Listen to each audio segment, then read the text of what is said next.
Hey, wait, now that you survived that montage, clearly I watched a little too much James Bond and Austin Powers this weekend. Being the holiday weekend of Thanksgiving. Hope you had a great Thanksgiving, had a great time. We did Mexican, because neither one of us felt like making turkey, and the kiddos weren't with us this time around, but tried to have a pretty good time. Besides all that, went out shopping on Black Friday. Didn't really get anything great. Did find 5 bottles of Orange Mountain Dew. What's that mean? Well, there's a limited supply, I've learned. That stuff's gone, obsolete. Our Coke machine at work, none. So have a little trouble with withdrawals sometimes, get a little twitch, I think, sometimes from not having my Orange Mountain Dew. So someone hear me out, please help me. I need Pepsi to start making that stuff again, but I guess if they don't, I'll survive. But it would be a whole lot cooler if they made it again. But I had some time to watch on YouTube myself, catch up some of my old viewers, followers, and I got some friends I, of course, have made on YouTube. One of the coolest things about YouTube is I've actually found some other people just as crazy, if not crazier than I am, about these old Firebirds. Made some great connections, made a couple of friends. Lewis Leon, cool guy out there in Pennsylvania. He's acquired all 3 first-generation birds, 67, 68, and 69. I went on a mission a couple times, looked at a couple cars for him, but he finally found his 1968 bird working on his channel. So you get a chance, check his channel out here. Another guy here, been following, pretty cool guy too. He inherited his 67 Firebird from his brother. Hauled it home. Typically works on Porsches all the time. Now I'll tell you, he jumped in here all the way, both feet, tore a car apart he doesn't really know anything about, and really knocked this thing out of the park, really grabbing it by the horns and just having a heck of a time with it. Great time, and sharing its progress. If you get a chance, check out his channel too. It's Porsche and Pontiac. Brian Benson, I love what you're doing. Of course, appreciate the shout out you gave me the other week too. It helps me out a lot, and want to help you out just the same. And you guys like what I'm doing, you got to check out what he's doing in his garage too. Either one of these guys, check them both out and tell them I sent you and said hi. But nonetheless, that point of that little montage I made you sit through, and I hope you survived, was trying to figure out what I want to do next. I do have my high school car here. I do have Project Baby Cakes. I had 69 Firebird Convertible. That's a big project. I'm not quite sure if I'm ready to jump into that. Jump into that. Think about working on the old high school car here. So let's get this thing uncovered. Of course, sitting in the garage seems to collect a lot of junk. So I'm gonna unbury this thing. Let's go check it out.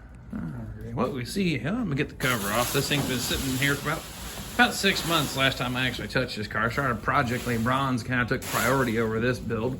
I had a lot of fun with Project LeBron's. It's something a little different for me to take a car and only kind of make it driver quality instead of replacing every component, going through it, polishing, rebuilding, and reconditioning. So it was kind of a good lesson for me to go, hey, it's cool, let's make a good driver quality. But this car, well, this one's gone over the top. Everything's been taken apart, nut and bolt, all disassembled. Now I'm going back together. The underbody's painted just the same as the firewall here, all glossy black and pretty and shiny. But what you see here under the hood, well, I guess there's no hood really, but in the engine bay is a 494 cubic inch Pontiac engine. Started its life as a 1974 Bolt 455. Got a hold of the guys there at Butler Performance. Super knowledgeable, great people. Wish I lived a whole lot closer, go hang out there more often, but got me a great rotating set up from them. Put it all on this engine, have test fired. It sounds great, can't wait to drive the car. So that's all assembled and installed. Suspension's all in, front and rear. Got the transmission bolted in, drive shaft. So kind of down to what happens inside the car. I need the little pedals. You go boop, beep, boop, boop to make them stop, go, and disengage that engine from the rear wheels. So I've got a clutch pedal assembly on order. I don't have one. This car started its life as a Slush-O-Matic. So I need to get that in, steering column in, pedals, get the brakes bled out. And then what you see here, this shell of a car, I plan on driving it just a little bit around the block and have a little fun with it because, well, I like to torment my neighbors just a little bit. But it does have a full exhaust on it, dual 3-inch stainless exhaust all the way out the back. Really digging that. Did a 4-wheel disc brake conversion. So I guess what I'm saying is, I think we're gonna work on this car for a little while, see how far we can get. And of course, something else, a little fun note of interest here for you, just in case you didn't know. These cars have the VIN numbers. Of course, I got like 10 layers of dust in this thing. Here by the blower motor, that's one of the places where it's stamped at, and also here on the cowling here. Golly, a lot of dust from sitting, but that's your VIN number. So if you want to verify the VIN number on one of these old first-gen birds, check here, and check here, a little side note for you. But you may have already known that, but just in case, a little extra information for you. Yeah, so there you have it. That was a quick little recap of the 1969 Firebird I've had since 1996. Had this thing for many years, working at Burger King at $4.25 an hour. flopping whoppers. It was a lot of hard work and very little return, but saved what I could, built this car in the backyard of my parents' house. Didn't even have a garage. Whenever I'd work on, I got to my stopping point that night, either some rattle can primer on bare metal and covered the car up and came back to it when I could. Didn't even have a garage. So the point, I guess, I'm trying to get to on this channel, Vinyl Village Garage, is prove that you can build these cars in a 2-car garage. Takes a little time, a little ingenuity, and some creativity. A couple bucks, of course, but doesn't hurt. But you don't have to go off the deep end. You can build like I did Project LeBron. Just get a good driver quality again, just so you can have some fun, drop the top, cruise around, throw the kids in the backseat. Don't got no kids? Well, that's fine too. You're going to have just as much fun laughing like one driving these things. So, like I said, the idea with Vinyl Village Garage, encourage you, show you, prove you this stuff can be done. So, nonetheless, I'm going to get back to work on this thing. Somewhere in that pile of parts, that box, I think, is the power brake booster and master. I'm going to dig that box out, see if I get sort some parts out, find the brake line kit that I have somewhere in that pile. Like I said, I stopped working on this thing about 6 months ago. I kind of threw it all over there and get back to it later kind of thing. But going through parts all over the car, and there's actually one on the roof right there that I'm about to show you. Let's have some fun with that one first. Now, you the Firebird guys, you claim to be pretty sharp, pretty smart, but Lewis, you're not allowed to chime in on this one. What is this piece to? Obviously, I'm giving you a clue. It's for a Firebird, but what is it? Now, of course, it's got a new home. I'm going to donate it off to Lewis. That's why he's not allowed to tell you, but I ain't found it while going through my parts. So I want to say bonus points for anybody who can tell me what this is. Well, let's see about finding what I got over here. Well, this appears to be my brake line, so I'm going to need that. And that right there is a 455 1974 455. It was in the GTO, but I kept having some oiling problems out of that thing. So someday I'll get around to fixing that thing too. And there's my brake lines. Nice. In this box I'm gonna be after here right now, so I'm gonna get that thing dug out.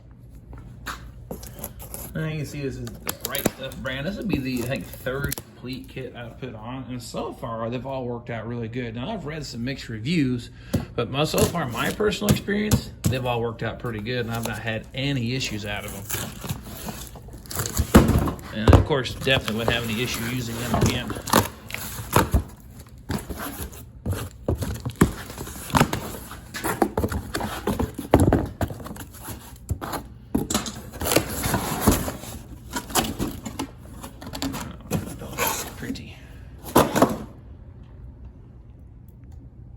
Of course, the bottom of the box, master cylinder for disc brakes, comes with the vacuum check valve for the brake booster.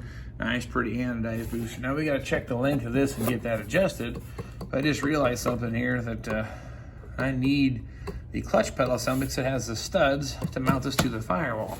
But in the top of the box should be the, of course, some more lines, which I got extras. This is the clevis or the mount for the base of the master cylinder to the actual brake pedal. And here should be the combination valve. And this is a modern combination valve. The original setup in 1969, it was separate. You had a distribution block and proportioning valve, a little valve mounted just to the right of the, I guess actually the driver's side of the master cylinder. But this is a combination valve, 4-wheel disc brake setup. So I'm going to use this valve on this car because I'm not building an original restoration this time around. So this will work great. There's some mounting bolts, it looks like, and then the pigtail for the pressure switch. That's what turns your brake light on when you have a pressure loss. Probably a good idea to hook that back up. Pull this out of the box. Now, this is bare cast. Factory would have been bare cast steel on there, but I'm going to coat this with some kind of a paint. They're going to paint it black or potentially clear coat it because I just don't like rust. So I'll get some coating on that. But the biggest thing I'm running into is I need to get my clutch pedal assembly ordered up to get this mounted to the firewall. So I'll get on the phone and get that picked up and get that coming my way so I can get this thing mounted up. Well, there you have it. Kind of hit the old brick wall here. I need the clutch brake assembly here first before I can do much of anything else with the car. The 1969 Firebird has its own special clutch pedal. It is not the same part number. I can't tell you exactly what's different, but there is a difference. I know the pedal covers are different, so maybe the width of the pedal. 67 or 68 bird pedals would probably work just fine on this car.